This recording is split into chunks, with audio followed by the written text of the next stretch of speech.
बिस्मिल्लाहिर्रहमानिर्रहीम अस्सलामु अलैकुम। Welcome to our YouTube channel knowledge hub. Introduction to computing CS 101। आज के जो मॉड्यूल हैं वो है module number 35, 36 and 37। Data manipulation, machine instruction categories, program execution example. Machine instruction categories. The machine instruction can be categorised into 3 group. Machine instruction की जो हमारे पास categorise है उसको हम डिवाइड करते हैं 3 ग्रुप्स में। फर्स्ट है data transfer group, arithmetic logic group and control group. First है the data transfer group.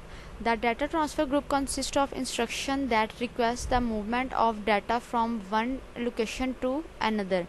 Data transfer group में कंसिस्ट करता है कि इंस्ट्रक्शन इसमें होता है कि इंस्ट्रक्शन रिक्वेस्ट करती है मूव करने के लिए डाटा को from one location to another. The using terms such as transfer और move to identify this group of instruction is actually a misnomer। जब भी कोई इंस्ट्रक्शन मूव करनी होती है एक लोकेशन से दूसरी लोकेशन पे तो यूज़ करते हैं टर्म्स को ट्रांसफ़र और मूव। ये 2 टर्म्स यूज़ की जाती हैं डाटा को मूव करवाने के लिए या ट्रांसफ़र करवाने के लिए एक जगह से दूसरी जगह पर। It is rare that the data being transferred is erased from its original location. ये बहुत ही कम होता है कि जब हमने डाटा ट्रांसफ़र किया एक लोकेशन से दूसरी लोकेशन पे तो ओरिजिनल लोकेशन से डाटा रिमूव कर दिया जाए। ये बहुत ही कम केसेस में होता है। The process involve in transfer instruction is more like copying the data rather than moving. जो प्रोसेस इन्वॉल्व होता है वो ट्रांसफ़र करने के लिए डाटा इंस्ट्रक्शंस को उसमें क्या होता है कि हम डाटा को कॉपी करते हैं एक लोकेशन से दूसरी लोकेशन पर, ना कि हम डाटा को कट कर देते हैं। यानी कि एक ओरिजिनल लोकेशन से हमने डाटा को डिलीट कर दिया और जो हमारी न्यू लोकेशन है वहाँ हमने डाटा को मूव कर दिया, ऐसा नहीं होता। टर्म्स सच एज कॉपी और clone better describe the action of this group of instruction. अब टर्म में कॉपी और क्लोन ये एक बेटर हमारे पास डिस्क्राइब कर सकती हैं इस एक्शंस को जो परफॉर्म किया जाता है डाटा ट्रांसफ़र ग्रुप में, कि कैसे इंस्ट्रक्शन को मूव करना है एक जगह से दूसरी जगह। द डाटा ट्रांसफ़र ग्रुप में हमारे पास आते हैं first load instruction, stored instruction, input output instruction. First है load instruction. A request to fill a general purpose register with contents of a memory cell is commonly referred to as a load instruction। First क्या होता है कि request करते हैं general purpose register को fill करने के लिए कंटेंट ऑफ मेमोरी सेल में, कि हमारे पास जो आ जाती हैं इंस्ट्रक्शन है उसको फर्स्ट क्या करना है, लोड करना है जनरल पर्पस रजिस्टर में।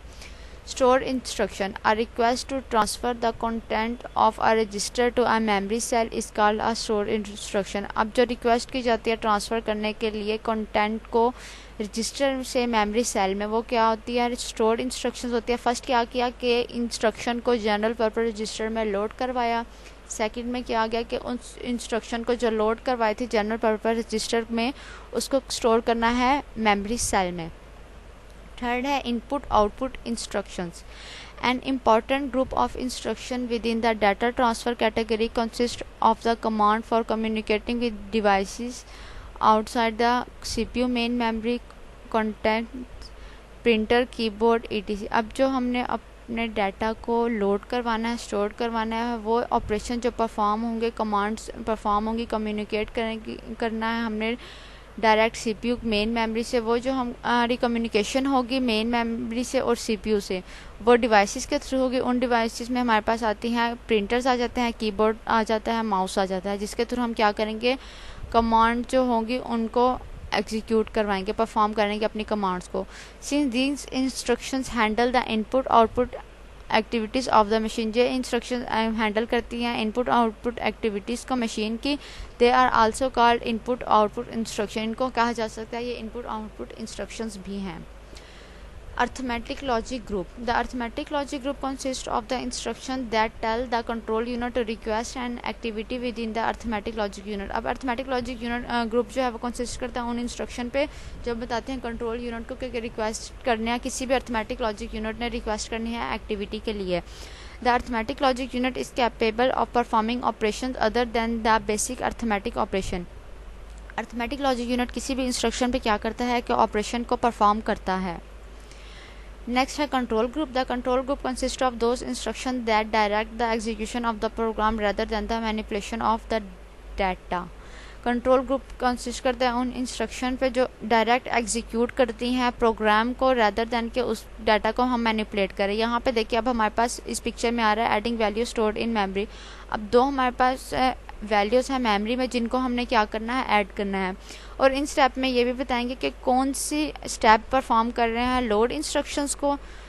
अब फर्स्ट स्टेप एंड स्टेप 2, इन दोनों स्टेप्स में हम क्या करेंगे कि वैल्यू को गेट करेंगे और उन वैल्यूज़ को स्टोर करेंगे मेमोरी में। Step 1, get one of the value to be added from memory and place in a register. Value को गेट करेंगे मेमोरी से और क्या करेंगे, उसको प्लेस कर देंगे रजिस्टर में। यहाँ हमने यूज़ किया एक रजिस्टर को, मेमोरी से वैल्यू गेट की और क्या किया, उसको लोड करवा दिया रजिस्टर में। सेकंड स्टेप में भी हम यही ऑपरेशन परफॉर्म करेंगे। सेकंड वैल्यू हम गेट करेंगे मेमोरी से और उसको स्टोर करवाएंगे अनदर रजिस्टर में। अब स्टेप 1 और स्टेप 2 में परफॉर्म हो रहा है load instructions.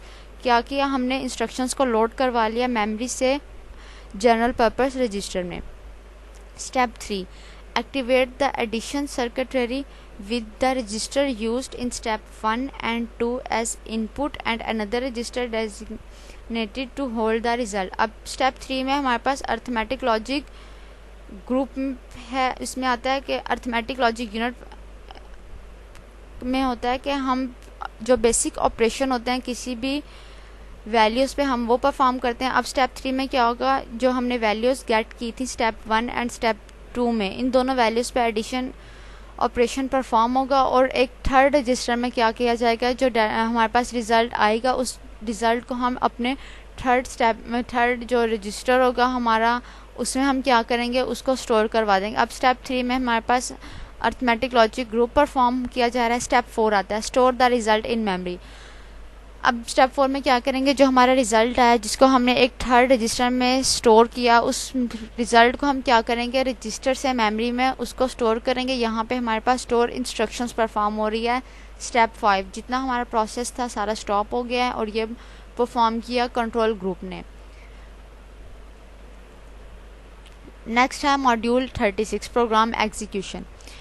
Machine instruction fetch from main memory to CPU. अब मशीन इंस्ट्रक्शन होती है वो फैच की जाती है मेन मेमोरी से सीपीयू में। Each instruction is decode and obeyed. हर इंस्ट्रक्शन जो होती है वो डिकोड भी की जाती है और ओबेड भी होती हैं। The order is the as the instruction are stored in memory otherwise specified by a jump. Some time क्या होता है कि इंस्ट्रक्शंस होती हैं स्टेप बाय स्टेप स्टोर होती हैं मेमोरी में, अदरवाइज क्या होता है कि वो डायरेक्टली जंप कर दी जाती हैं।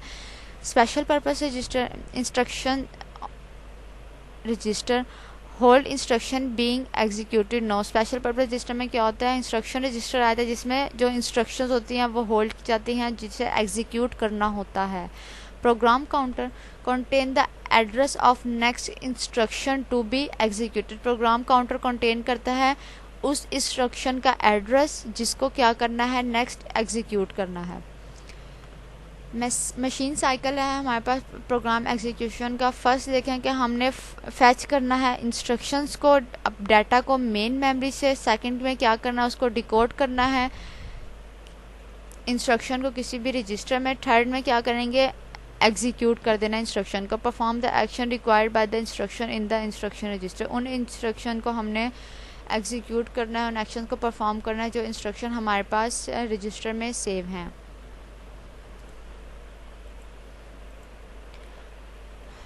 नेक्स्ट है program execution example. Let's execute a program that read 2 numbers from memory. अब इसमें हम क्या करेंगे, एग्जीक्यूट करेंगे उस प्रोग्राम को जो रीड कर रहा है 2 नंबर्स को मेमोरी में। Add them and stored in a memory. First क्या करेगा कि रीड करेगा 2 नंबर्स को मेमोरी में। थर्ड स्टेप में क्या होगा कि ऐड करेगा उन नंबर्स को और फिर उसको क्या कर देगा, स्टोर करेगा मेमोरी में। The instruction for such and activities can be seen in figure. इस पिक्चर में देखें 156C। अब फर्स्ट कॉलम में आ रहा है इनकोडिंग इंस्ट्रक्शन और सेकंड में आ रही है उसकी translation. 156C load register 5 with the bit pan. Load करेगा रजिस्टर 5 में, मतलब है कि रजिस्टर 5 में हमारे पास एक वैल्यू ऐड हो गई। Found in the memory cell at the address 6। अब इंस्ट्रक्शन जो हमने लोड किया वो हमारे पास सेव थी एड्रेस मेमोरी सेल में 6C में। उसको उस इंस्ट्रक्शन को हमने लोड करवाया रजिस्टर नंबर 5 में। नेक्स्ट स्टेप है उसमें है रजिस्टर 6 में हमने वैल्यू को लोड करवाएंगे और वो जो वैल्यू थी जो हमने रजिस्टर 6 में लोड करवाई वो सेव थी हमारे पास address 6D, memory cell 6D में वो वैल्यू पहले से स्टोर थी, उसको हमने मूव करवा दिया रजिस्टर 6 में। 5056 add the content of register 5 and register 6, add करना है रजिस्टर 5 और रजिस्टर 6 के कंटेंट को through they were two's complement representation and leave the result in register 0। Two's complement representation के थ्रू क्या हुआ कि वैल्यूज ऐड हो जाएंगे रजिस्टर 5 और रजिस्टर 6 की, और जो रिजल्ट आएगा वो स्टोर होगा रजिस्टर 0 में। 306E store the content of register 0 in the memory cell at address 6E। अब देख 6E क्या है, एड्रेस है मेन मेमोरी में, और 0 रिप्रेजेंट कर रहा है कि जो कंटेंट हमारे पास है रिजल्ट है स्टेप 1 एंड स्टेप 2 का वो स्टोर हुआ हुआ है रजिस्टर 0 में। लास्ट में क्या होगा C000, यहाँ पर आकर जो एग्जीक्यूशन कंप्लीट हो जाएगी, प्रोसेस स्टॉप हो जाएगा। यहाँ पे हमारा मॉड्यूल नंबर 37 भी कंप्लीट होता है।